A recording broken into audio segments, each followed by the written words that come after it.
Ciao, salve a tutti, ben ritrovati. Quando un narcisista crolla in amore, 5 casi in cui il narcisista impazzirà grazie a te. Quando il narcisista crolla è uno dei temi storici di Tu ed Io.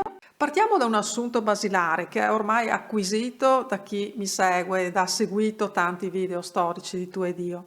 Un narcisista è un individuo debole con una struttura di personalità che si è cementata in modo da colmare tanti assetti pericolanti nella sua personalità. Si tratta di una struttura rigida ma informe. Possiamo anche cercare di immaginarcela nella sua contorsione e una forma, per così dire, informe, contorta. Partiamo da questo assunto quindi per smontare anche l'immagine di ineffabilità, di inscalfibilità del narcisista. Il narcisista non è certo una roccia. Possiamo vedere in tante occasioni quanto siano pusillanimi le personalità narcisistiche. Intanto, come vogliamo intendere il concetto di crollo in rapporto a un narcisista? Crollo nel senso che il narcisista depone le sue armi e si lascia condizionare da te, o nel senso che ad un certo punto tu lo smascheri in ciò che egli fa e che egli è, e così smascherato vacillerà. Oppure ancora che si sentirà minato nell'orgoglio e lo metterà in crisi per questo, nel caso che tu lo colpisca nell'orgoglio. Oppure ancora, altro scenario, il narcisista si troverà follemente coinvolto emotivamente da te, tanto da andare a sua volta in crisi per non poterti avere.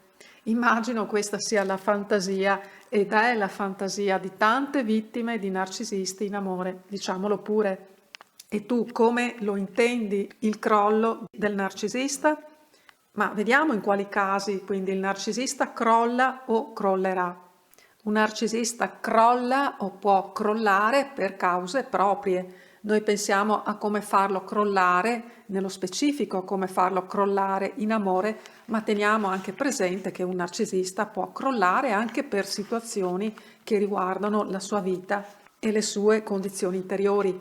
Generalmente un narcisista è corazzato per quanto riguarda situazioni di stress e non è comunque disposto a crollare, a farsi vedere messo a gambe all'aria. Il narcisista overt reagisce bene a situazioni di stress, ma spesso anche un covert.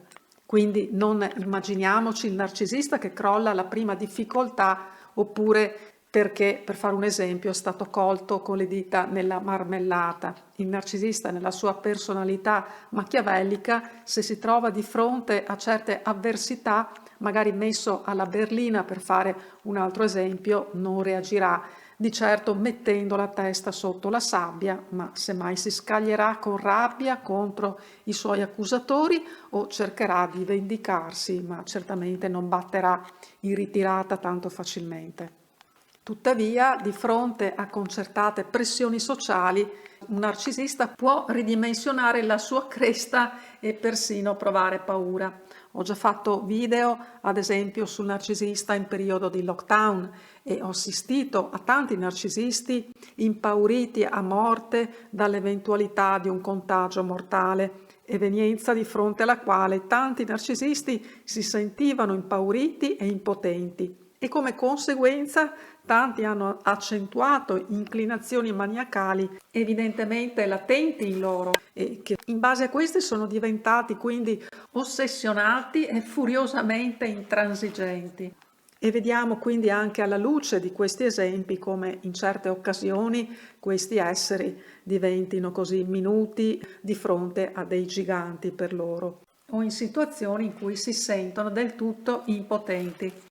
Una situazione poi che getterà in profonda crisi con eventuale crollo per un narcisista, e siamo ad un altro caso in cui un narcisista si troverà di fronte a un possibile crollo, è quando egli sia comorbido con altri disturbi strutturali della personalità, dove il senso di identità gioca un suo ruolo importante. In questi casi mettere in forse quello che è già un suo precario senso identitario lo porterà ad assumere comportamenti antisociali e ad accentuare un'attitudine antisociale già presente in lui. o altre manifestazioni o componenti psicopatologiche. Quello che però soprattutto tu vorrai sapere è sicuramente, immagino, e soprattutto quando il narcisista crollerà in amore, quando crolla in amore. E qui però devi tenere presente una cosa di fondamentale importanza. Quanto più il narcisista ha considerazione del tuo ruolo sociale, tanto più tu potrai mettere in forse l'immagine che lui ha di sé, che il narcisista ha di sé, che è una delle cose che più può colpire un narcisista e anche ferirlo.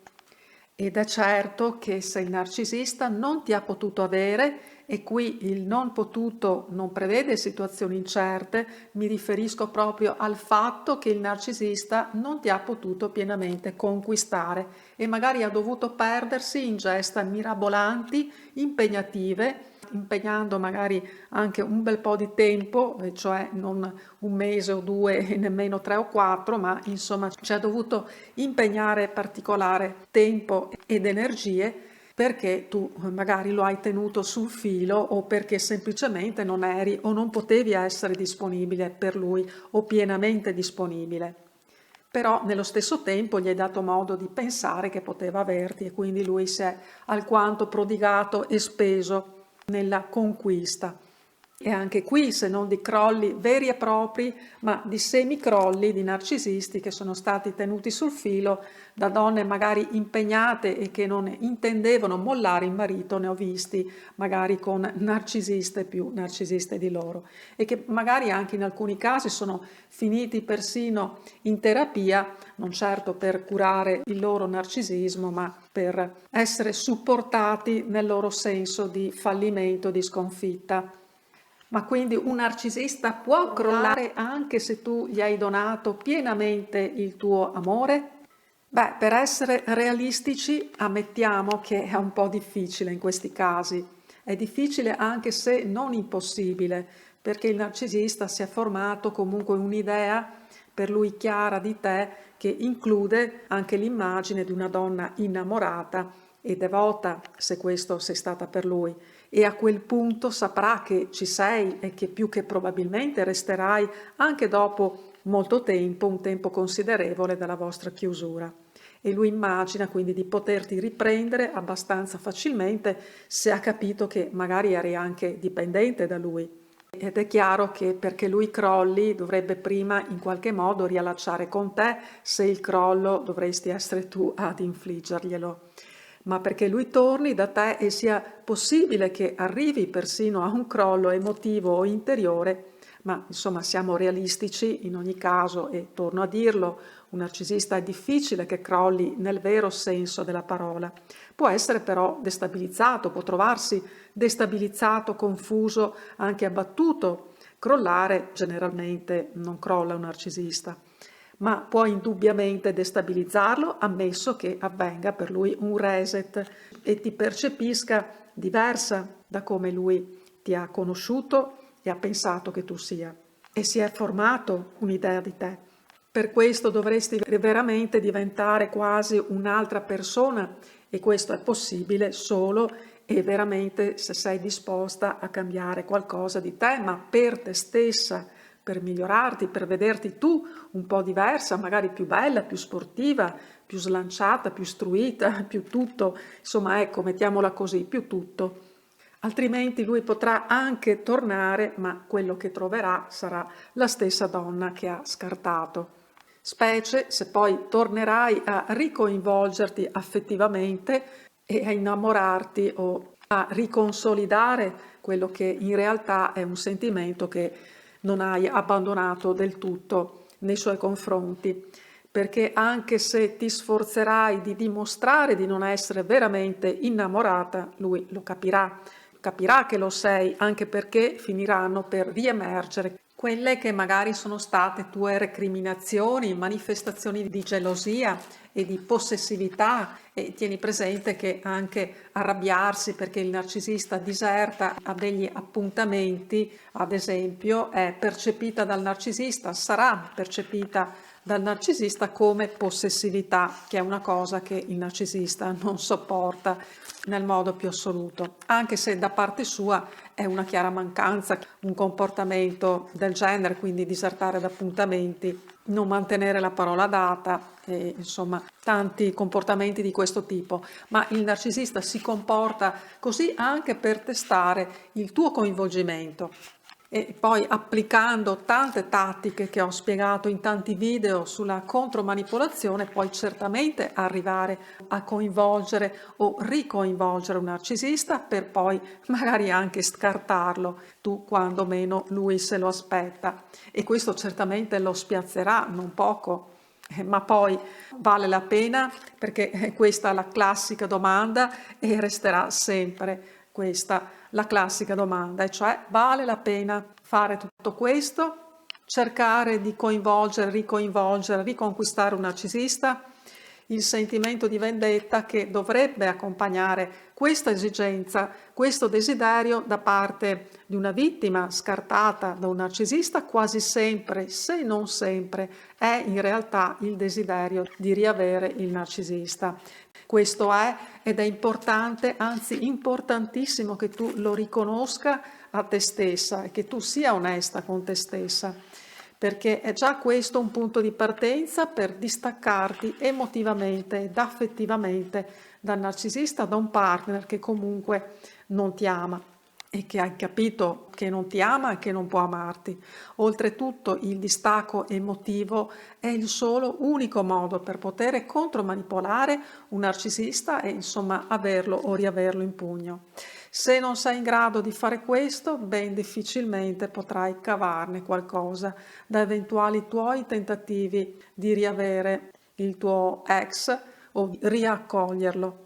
Ma se arriverai al distacco emotivo ed affettivo, vorrà anche dire che non avrai più bisogno di lui.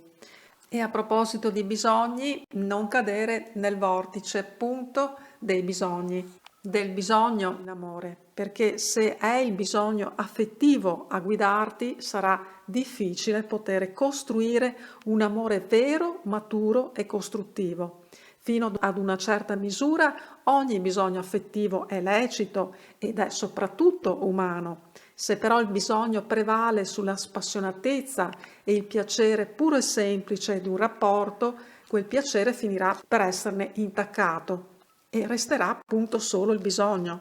E come fare perché questo non accada? Amare te stessa. Ama te stessa, ama te stesso. Il punto di partenza è sempre questo e l'amore ti verrà incontro se comincerai ad amare te stessa e te stesso.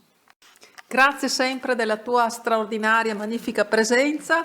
Sono sempre felice di accoglierti, di leggerti, di sapere come la pensi, di sapere come stai, quali sono i tuoi vissuti passati, attuali, ma anche insomma le tue speranze, i tuoi desideri, i tuoi progetti. Sono felice di condividerli con te e insieme a tutti noi della comunità di Tu e Dio.